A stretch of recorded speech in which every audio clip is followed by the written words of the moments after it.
빌립보서 4장 10절로 20절의 말씀을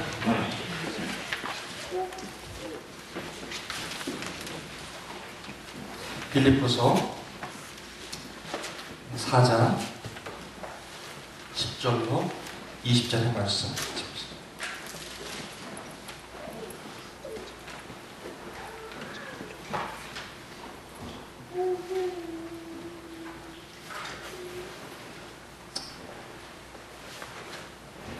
다 찾으신 줄 알고 좋아하고 한 절씩 한 절씩 교독하시겠습니다. 저는 그냥 계속 읽겠습니다. 녹음이 되는 관계로. 내가 주 안에서 크게 기뻐함은 너희가 나를 생각하던 것이 이제 다시 싹이 남이니 너희가 또한 이를 위하여 생각은 하였으나 기회가 없었느니라. 내가 곧뭐 말하는 것이 아니라 어떠한 형편이든지 내가 자족하기를 배우니 내가 비천에 처할 줄도 알고 풍부에 처할 줄도 알아. 모든 일에 배부르며 배고픔과 풍부와 궁핍에도 일체의 비결을 배우노라. 시장에서 내가 모든 것을 학수입니다. 그러나 너희가 내 괴로움에 함께 참여하였으니 잘하였도다. 빌립보 사람들아, 너희는 할머니와 몸의 시초에 내가 마게도냐를 떠날 때에 죽어가는 내일에 참여할 때가 너희의 아무도 없었느니라. 데살로니가에 있을 때에도 너희가 한 번, 두 번 나의 쓸 것을 보내었도다. 내가 선물을 구함이 아니요 오직 너희에게 유익하도록 다시 번성하기를 구함이라. 내게는 모든 것이 있고 또 풍부한지라. 에바브로디도 편에 너희의 준 것을 받음으로 내가 풍족하니 이는 받으실 만한 향기로운 제물이요 하나님을 기쁘시게 한 것이라. 하나님이 그리스도 예수 안에서 영광 가운데 그 풍성한 대로 너의 모든 쓸 것을 채우시리라. 우리 20절 함께 읽을까요? 시작. 하나님 곧 우리 아버지께 세세 문으로 영광을 돌릴지어다. 아멘. 네, 살아계신 하나님의 말씀입니다. 이 말씀 가운데 저는 우리가 가장 치러야 할 가장 가치 있는 대가라는 제목입니다. 우리 함께 한번 우리 제목을 한번 읽어보실까요? 시작. 치러야 할 가장 가치 있는 대가. 예, 제목이 너무 좀 거창하죠. 치러야 할 가장 가치 있는 대가. 예, 잠깐 기도하고 말씀 전합니다. 하나님 감사합니다. 오늘 이 말씀에 하나님 깨달음을 주셔서 오늘 우리 이곳에 와 예배하는 예배의 목적이 하나님의 음성을 듣고 그 안에 참 기쁨과 회복이 있는 진정한 수가성 여인의 예배가 되게 하옵소서.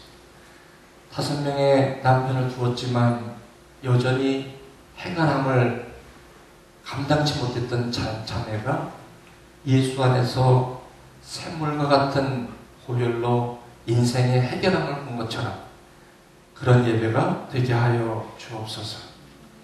예배가 이 산에서 드리는 것이 예배가 아니라 저 산에서 드리는 것도 예배가 아니라 이제는 신령과 진정으로 예배할 때가 바로 이때라 하시며 예수 그리스도 안에 있는 진정한 신령과 진정의 예배라고 하셨는데 그 예배가 오늘 이때가 되게 하여 주시옵소서. 예수님의 이름으로 기도합니다. 아멘. 오늘 저는 치러야 할 가장 가치 있는 대가라고 제목을 붙였습니다. The most valuable price to pay. Pay the price, 가치를 지불하다, 대가를 지불하다라는 뜻이죠. Pay the price. 상당히 즐겨 쓰는 단어는 아닙니다. 어디에 대가를 치른다는 말은 그렇게 즐겁고 흥피한 말은 아닙니다. 그러나 제가 오늘 이 말씀을 들고 치러야 할 가장 가치 있는 대가라고 말씀을 전하기까지 많은 기도가 있었습니다. 좋은 설교 제목도 많이 있었지만 특별히 이런 제목을 붙이게 되니 저한테도 여전히 부담은 되었습니다. 사람이 변화한다는 것은 참으로 어렵습니다. 제가 저를 봐도 압니다. 사람이 변한다는 것은 거의 불가능합니다. 저는 불가능하다고 봅니다. 그 이유는 사람이 사람을 변화시킬 수 없기 때문입니다. 사람은 사람을 변화시킬 수 없기 때문에 사람이 변하기 그렇게 어렵다는 것입니다. 왜 그러냐면 사람은 자신을 변화시킬 만한 능력이 없다는 것이 성경의 말씀입니다. 제가 54년을 살아도 제가 갖고 있던 생각과 사고방식과 라이프 스타일이 그렇게 많이 변하지 않는다는 것을 깨닫게 됩니다. 그런데 사도 바울은 오늘 말씀을 통해서 자기는 변했다라고 얘기합니다. 성경은 한 가지 변할 수 있는 희망을 주셨습니다. 소망을 주셨습니다. 그것이 바로 그리스도 안에서 능력이 임할 때 변화된다는 것입니다. 사도 바울은 예수를 만나서 변화되었다는 것입니다. 자신에게 일어난 그리스도 안에서의 변화를 자신은 모든 상황 가운데 자족하는 마음을 갖게 되었는데 그 자족하는 마음은 바로 그리스도의 능력이 자기 안에 임할 때에 비로소 가능했다는 이야기입니다. 그러므로 모든 분쟁과 모든 다툼과 모든 아픔은 어디서 오냐면 바로 이 사람의 다른 것 때문에 옵니다. 그리스도 안에서 이것이 바뀐다고 한다면 그것은 어디서 오냐면 새로운 포도주는 새로운 부대에 담아야 된다고 예수님께서 말씀하셨습니다.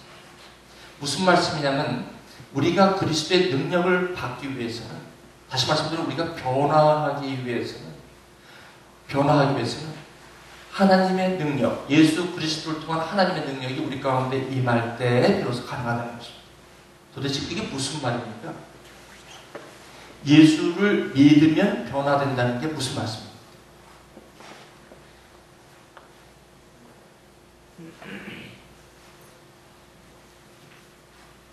우리가 예수를 믿게 되면 우리가 낳을 때부터 우리 by nature 본성적으로 갖고 있는 성품이 있습니다. 그게 무슨 성품이냐면 자기 중심의 성품입니다. 그래서 크게 성경은 두 가지로 얘기합니다. 똑같은 상황과 똑같은 사물을 바라보면서 그것을 바라보는 모양이 다 다릅니다. 사람마다. 제가 여러분들에게 이 책을 들고 여러분들에게 이 책이 어떻게 생겼냐고 제가 여러분에게 물으신다면 이 책에 보이는 것은 하나입니다. 실체. 하지만 여러분들이 이 책을 묘사하는 방법은 아마 다를 것입니다. 무엇이 똑같은 실체를 보는 여러분 모두에게 다르게 표현하게 하는 동기가 무엇일까요? 그것을 영어로 퍼스펙티브라고 합니다.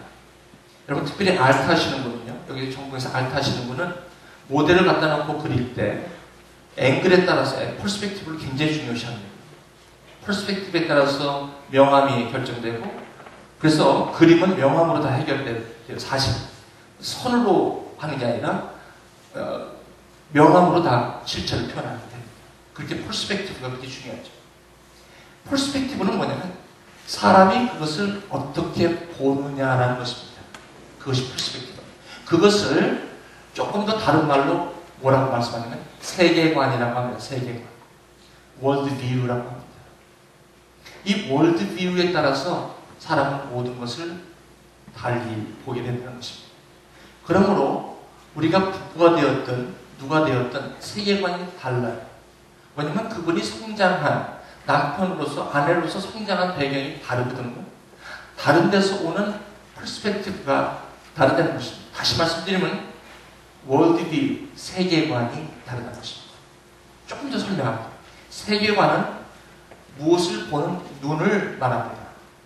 성경에는 그것을 뭐라고 얘기하냐면 세수는 새 부대에 담아야 된다는 것입니다. 세수는 복음이라고 한다면 새 부대는 우리의 마음을 얘기하고 그 새 부대는 우리가 무엇을 담고 있는가, 우리가 무엇을 믿고 있는가?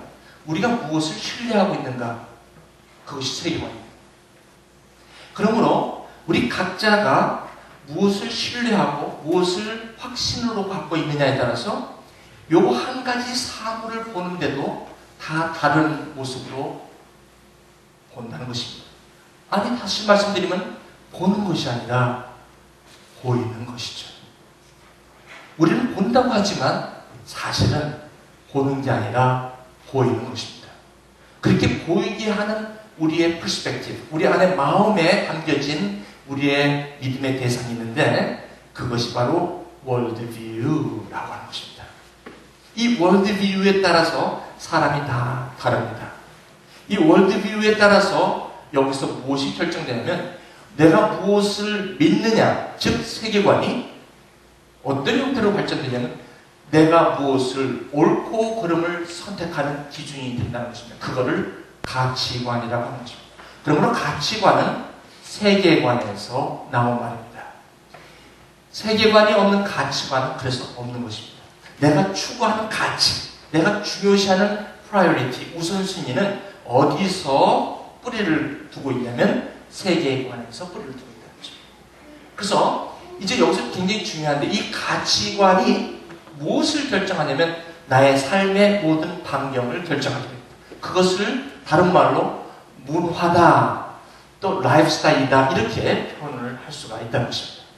여러분 미술사를 공부하시는 분 여기 아시겠습니다만 중세에 거의 미술이 기독교 건축 양식과 미술을 많이 따라가고 그 시대의 주류가 이루었던 월드뷰가 뭐냐면 그리스도, 기독교 세계관이었던 것이죠.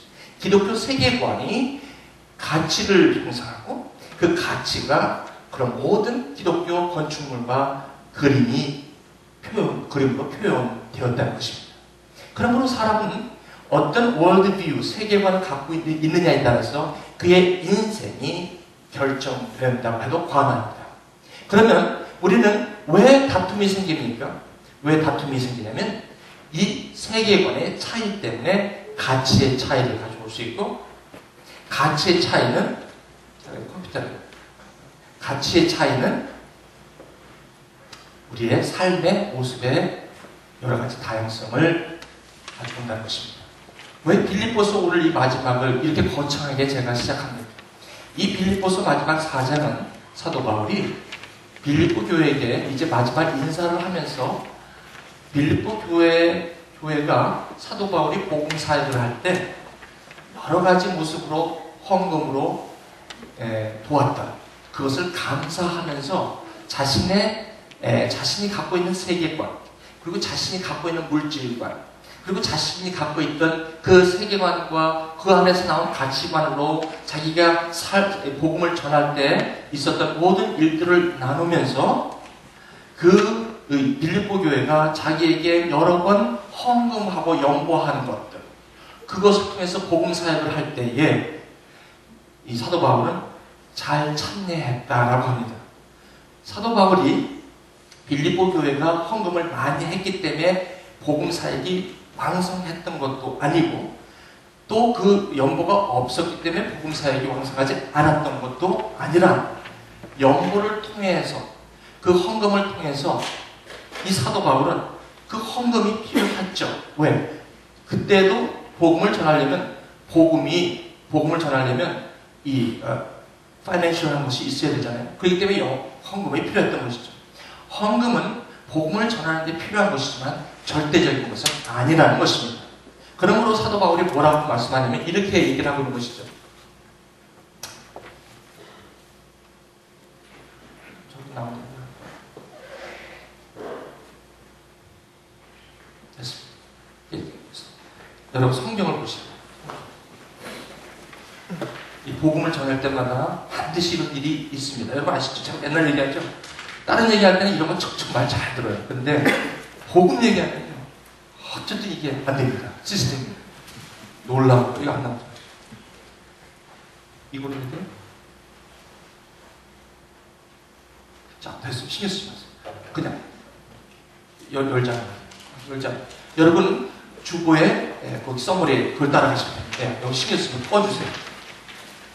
자, 그래서 사도 바울이 뭐라고 얘기했냐면, 여러분들이 헌금을 해줘서 복음 사역을 열심히 한 것에 대해서 감사한다. 하지만 뭐라고 얘기하면, 사도 바울은 여러분이 보내준 헌금을 통해서 사역을 감당하고 했지만 여전히 그 모든 것에 주관자 되시는 하나님 그리스도의 능력이 바로 자기로 하여금 자족하는 마음을 갖게 되었다라고 합니다. 여기서 자족한다는 말은 무슨 말씀이냐면 그리스도 안에서의 만족을 얘기합니다.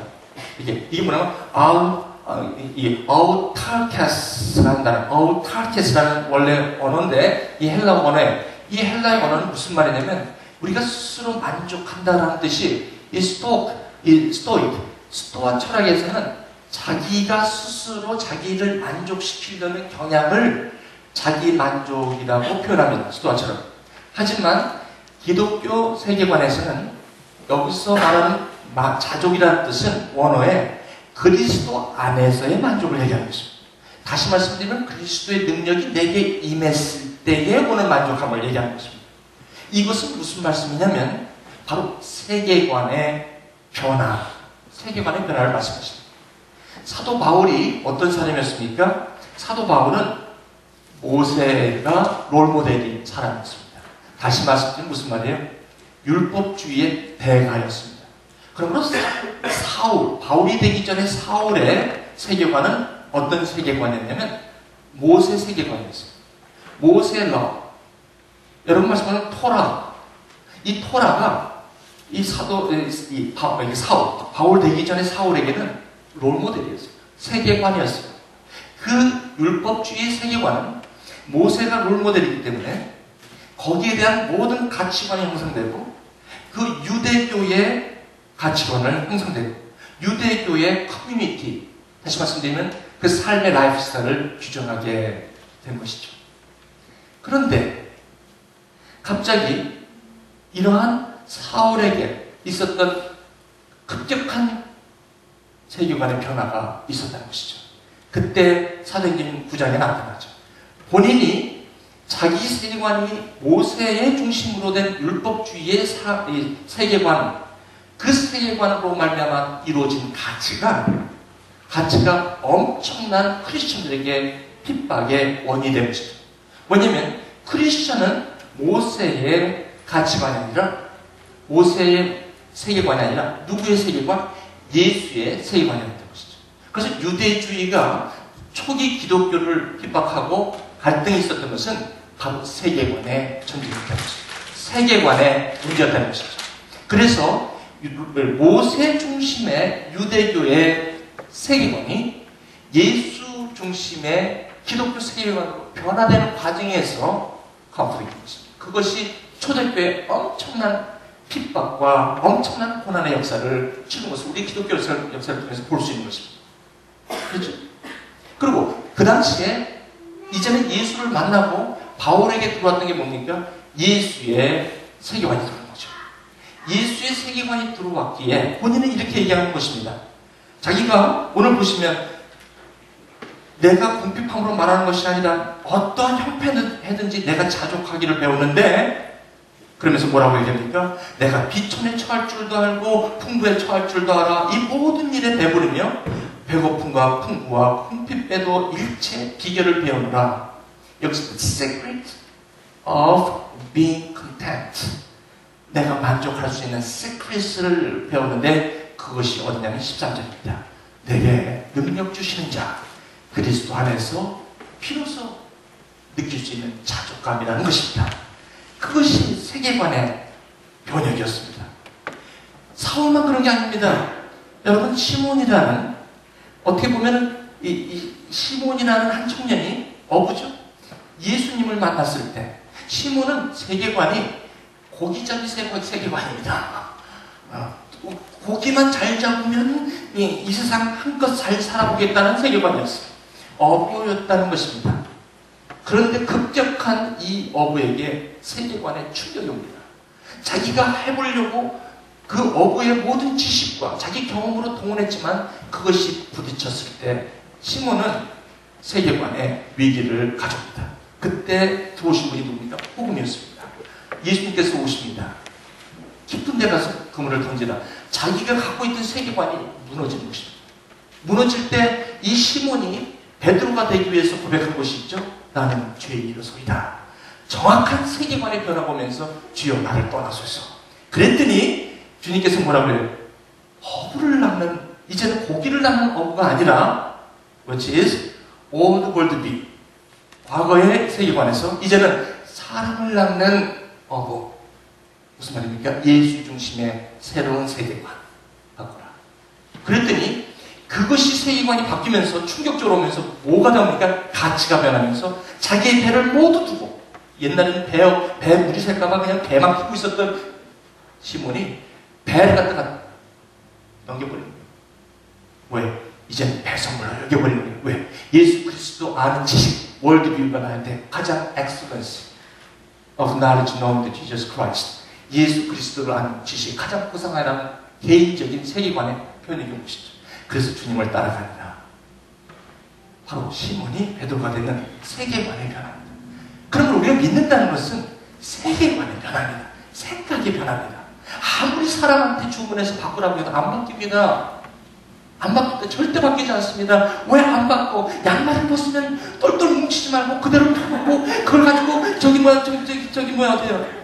세탁기에 뭐 넣어주세요. 근데 여지없이 나는 꼽니다. 꼬아서 여지없이 구석에다 갖다 놓습니다. 그럼 또 얘기합니다. 이렇게 하지 말라고 그랬잖아. 그렇게 하지 말라고 그랬는데 계속 나옵니다. 왜? 그것이 나의 월드뷰에 아직 영향이 되지 않았습니다.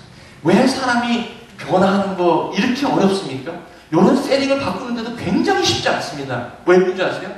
내가 과거에 갖고 있던 그것이 나에게 편한 거예요. 변화를 주기 위해서는 뭐가 바뀌어야 되냐면 내가 마음적으로 이 뉴 세팅에 대해서 내가 받아들이는 그 과정, 대가가 필요합니다. 그래서 사회나 가정이나 부부나 또 나라나 할 거 없이 이 변화는 이렇게도 어떻게 보면 엄청난 대가를 치러야만 변화가 일어나는 거예요. 여러분 아시지 않습니까? 지금 미국에는 오바마 케어가 문제가 되어서 Democratic vs Republic 얼마나 싸우는지 몰라요. 그것은 알고 보면 다 장점이 있어요. 다 나름대로 있어요. 하지만 중요한 건 뭐예요?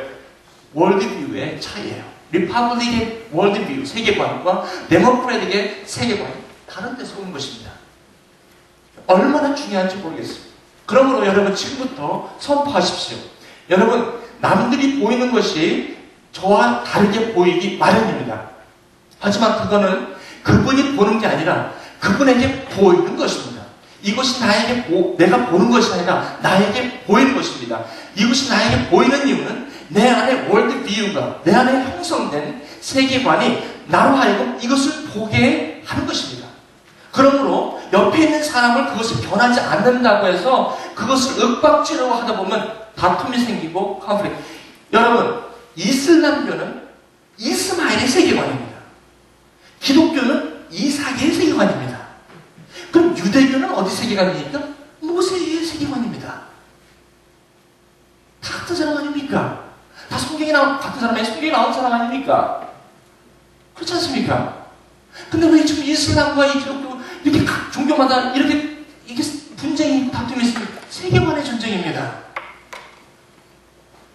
우리는 이것을 정확하게 봐야 합니다.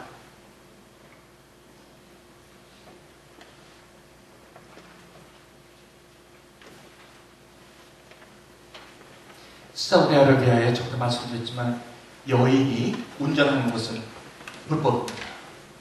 제가 여러분이 수건이 없어서 근데 수건이 있어요? 됐어요. 여러분 사우디아라비아나 이 중동 가면 여인들이 다 부자들이 다 씌어가지고 눈만 이렇게 보고 있어요. 왜 그렇게 사는지 모르겠어. 그건 좋아. 아직도 패션은 다 다르니까. 근데 사우디아라비아는 여인들이 운전을 못하게 해요.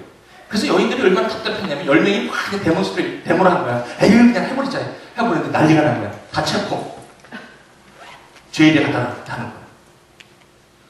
그래서 저널리스트가 물었어요. 도대체 왜 그러냐면 왜 여자는 운전을 못하냐고 그랬더니 여자가 운전하면 다른 남자한테 하는데 바람을 핀대요. 이게 그들의 세계관입니다. 무섭지 않습니까? 이런 세계관이 사우디아라비아 중동을 지금 이루고 있다는 것입니다. 21세기에 이 세계에도 그 세계관이 그들을 그렇게 묶어버리면 안 되는 것입니다. 인도의 카스트 제도가 얼마나 무서운지 아십니까? 자기 애가 죽어가고 있는데, 굶어서 죽어가고 있는데도 그것을 가만 두고 있는 것이 인도의 카스트 제도의 그 아주 저거 아닙니까? 왜? 쟤는 저렇게 태어나게 됐다는 거예요. 쟤는 저렇게 죽게 되면 저렇게 죽는 것이 저렇게 운명이라는 것입니다. 무서운 거예요. 세계관이 우리 인생을 결정할 뿐 아니라 이 세계관에서 모든 것이 다 파생되는 것입니다. 저는 오늘 여러분에게 기독교적 세계관을 좀 소개하고 있는 것입니다.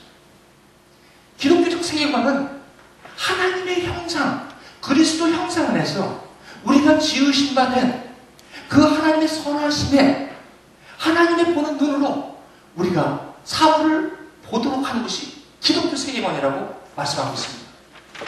다시 말씀드리면 예수 그리스도를 통하여서 하나님의 형상, 곧 그리스도의 형상이 우리 가운데 들어옴으로 말미암아 하나님이 우리로 하여금 미가서 6장 8절 말씀처럼 사람아 주께서 무엇이 선한 것인지를 알게 했는데 여호와께서 너에게 구하신 것은 너희가 공의를 행하고 인자를 사랑하며 요 하나님과 통행하는 것이 아니냐 라고 하는 것입니다. 이것이 하나님께서 우리에게 주신 기대요 세계관이란. 그러므로 예수를 믿는 순간부터 우리는 어떤 세계관이 우리 안에 들어오냐면 나는 하나님이 나를 사랑하신다라는 것입니다. 그리고 나는 하나님을 영광을 돌리며 살게 돼 있다. 그것은 어떻게? 그리스도 안에서 것입니다. 이게 건강한 세계관인 것입니다.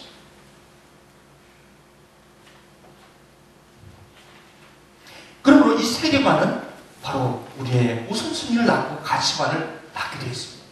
그래서 저희가 A와 B를 선택할 때 항상 우리는 뭐냐면 세계관에서부터 가치관이 형성되고 그 가치관이 우리의 삶의 모든 우선순위를 결정하게 된다는 것입니다. 그리고 그 가치에 따라서 우리의 삶의 라이프 스타일이 결정되는 것이며 우리의 삶의 문화가 결정되는 것입니다. 얼마나 무서운지 모릅니다.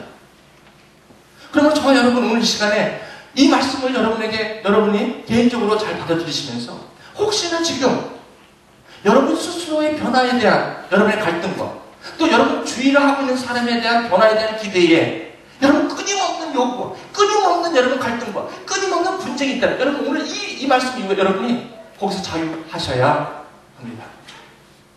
변하지 않습니다. 왜냐하면 사람이 사람을 변화할 수 없기 때문에 여러분이 아무리 그것을 주문한다 할지라도 그분이 세간이 바뀌지 않는 한 양말을 펴서 원하는 대로 놓지는 않습니다. 대가가 필요합니다. 엄청나게 잔소리 들어야 합니다. 엄청나게 피곤해야 합니다. 밥을 한 번 안 해줘서 못 먹은 적도 있어야 됩니다. 밥을 먹기 위해서 양말을 펴서 넣어야 할 때가 될 때, 그럼 대가를 치울 때, 내 세계관이 변한다는, 사람이 변한다는 것이, 그런데 그것이 그렇게 변하지 않습니다. 어떻게 변해야 돼요? 깨달아져야 됩니다. 내 안에 그걸 내 월드뷰로 내 부대에 그것을 받아들여야 합니다. 받아들이기까지는 아무리 간단한 하나라도 변화하기가 그렇게 쉽지가 않습니다. 그러니 기독교 세계관 우리 교회가 된 저와 여러분들이 모든 것을 이 세계관으로 가지고 가치를 삼고 그것을 놓고 모든 것을 내가 자족하는 마음을 배웠다는 이 사도 바울의 이 자족하는 마음, 그리스도 안에서의 능력, 내게 능력 주시는 자 안에서 내가 할 수 있다는 이 세계관은 바로 사도 바울이 사도가 되게 된 결정적인 세계관의 변화인 것입니다. 저와 여러분이 왜 예배를 드립니까? 왜 성경 공부를 합니까? 왜 제자훈련을 합니까? 바로 이 세계관이 변하지 않으면, 가치가 변하지 않을 뿐더러 가치가 변하지 않으면 여러분들이 공부를 여기 다 하시고 여러분들 모든 사회 곳곳에 여러분이 들어갔을 때 거기서 여러분이 어떤 세계관을 가지고 거기서 섬기냐에 따라서 요셉의 세계관이라는 요셉의 형통함이, 요셉에게 임했던 형통함이 여러분의 그 세계관을 통해서 그곳에서 선포될 것입니다. 근데 여기서 건강한 월드뷰가 기독교 세계관이 형성이 안 되면 여전히 나의 세계관으로 부딪힐 것입니다. 이원론적 세계관으로 나는 계속 힘들 것입니다. 교회에서는 기독교 세계관인 것 같은데 여전히 나의 세계관, 이 두 개가 나를 계속해서 힘들게 한다는 것입니다.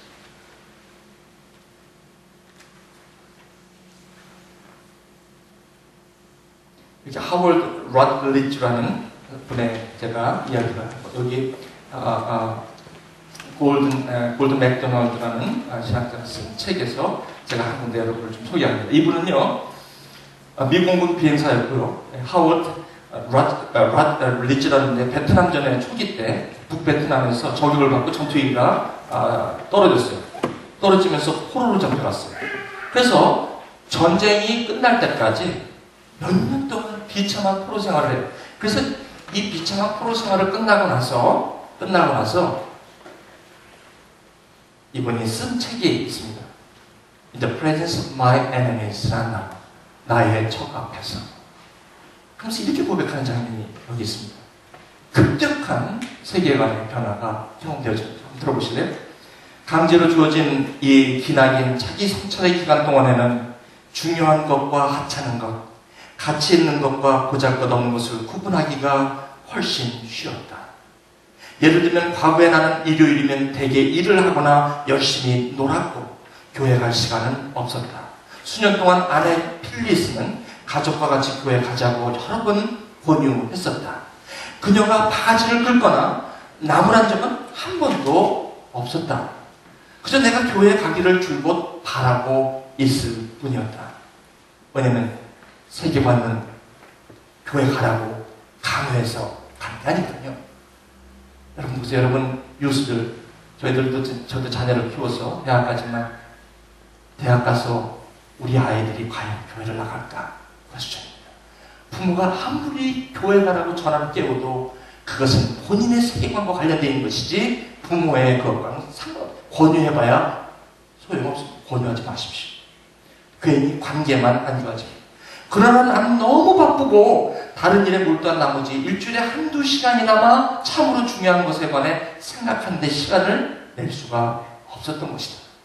이제는 죽음의 장면과 소리, 냄새가 나는 온통 주위를 가득 채우고 있는 이때에 영의 양식에 대한 굶주림이 육신의 굶주림보다 더 심하게 느껴졌다. 이제 결코 죽지 않을 그 부분에 대해서 알고 싶어졌다.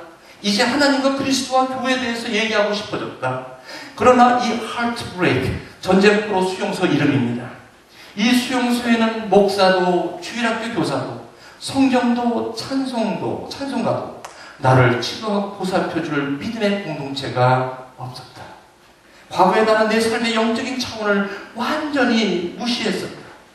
감옥에 갇혀서야 하나님이 없는 삶이 얼마나 공허한 것인지를 깨닫게 된 것이다. 이 하월드 러틀리지라는 분은 이 수용소에서 세계관의 변화를 맛보게 됩니다. 보통 사람의 세계관이라면 여기서 다 죽어갑니다. 어떻게 보면 다 절망하고 맙니다. 하지만 이 세계관이 이 하월드에게 지었다는 세계관은 바로 이러한 어려운 가운데서도 자유하는 것을 배울 수가 있었다는 것입니다. 시간이 돼서 마지막. 저는요, 여러분에게 고백하지만 제가 여기 우리 함께 나눈 주보 에세이는 제 설교하고 관계없이 저한테 옵니다.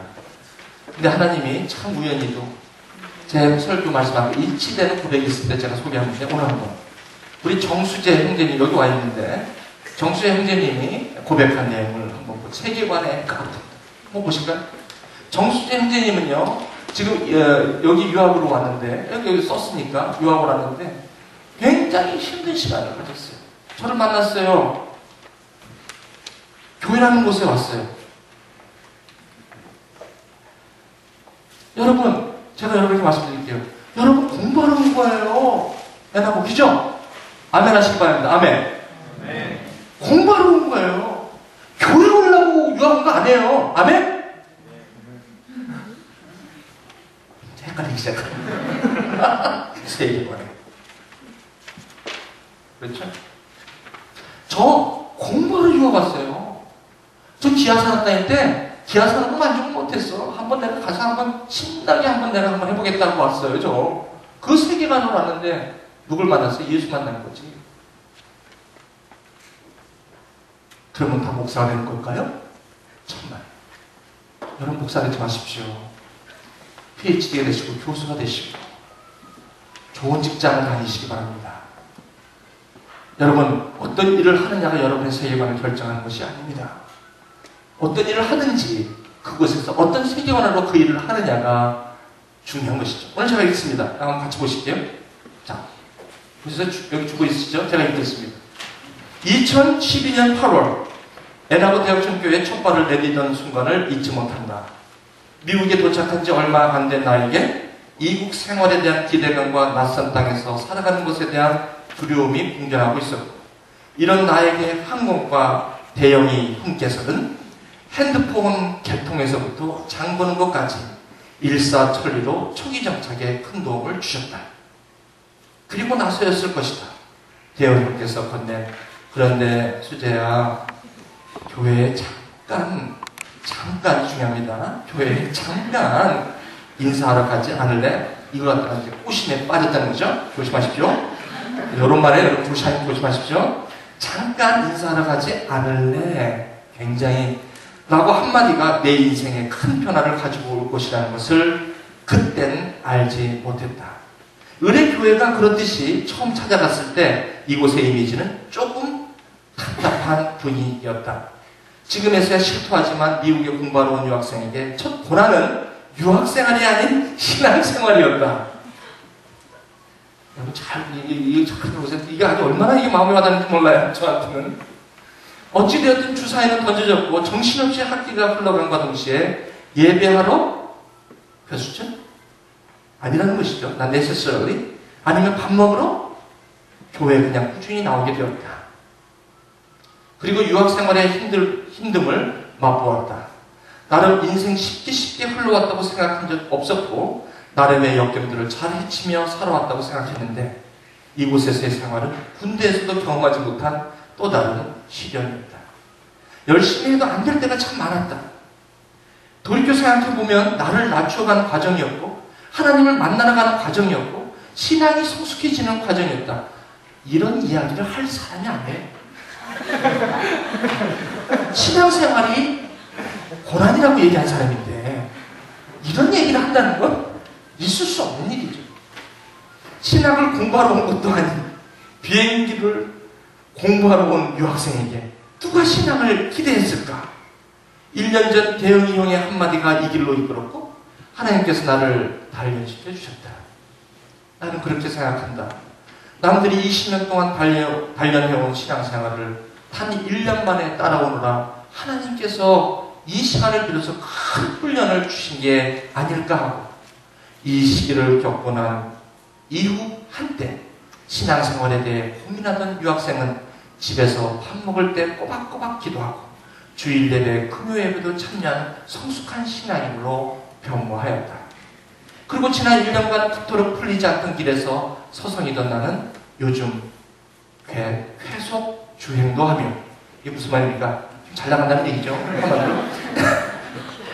나름 잘 나가고 있다. 본인이 잘 나간다고 하면 잘 나가는 거예요. 아멘? 뭐 이게 자기가 썼으니까, 이거 자기가 썼다는 거 이거 나누라고 쓴 거 아니에요. 자, 그 다음에 이것들을 내가 했다고 생각하지 않는다. 자, 박수 한번 쳐보세요. 하나님께 영광.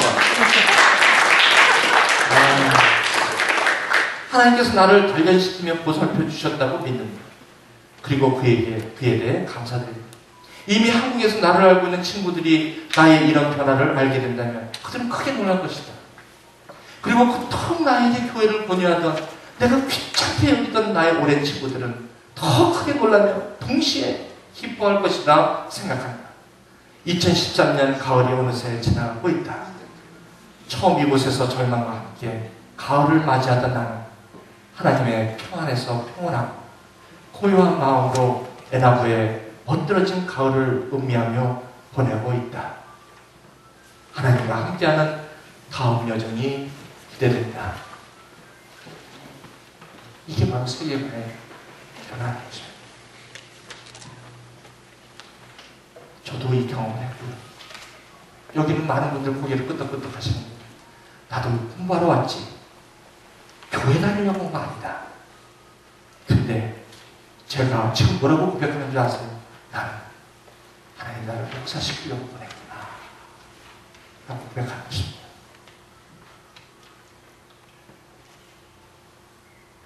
말씀을 맺겠습니다. 세계관. 예수를 믿는 것은 내 안에 예수 그리스도가 내 마음속에 중심이 되는 삶.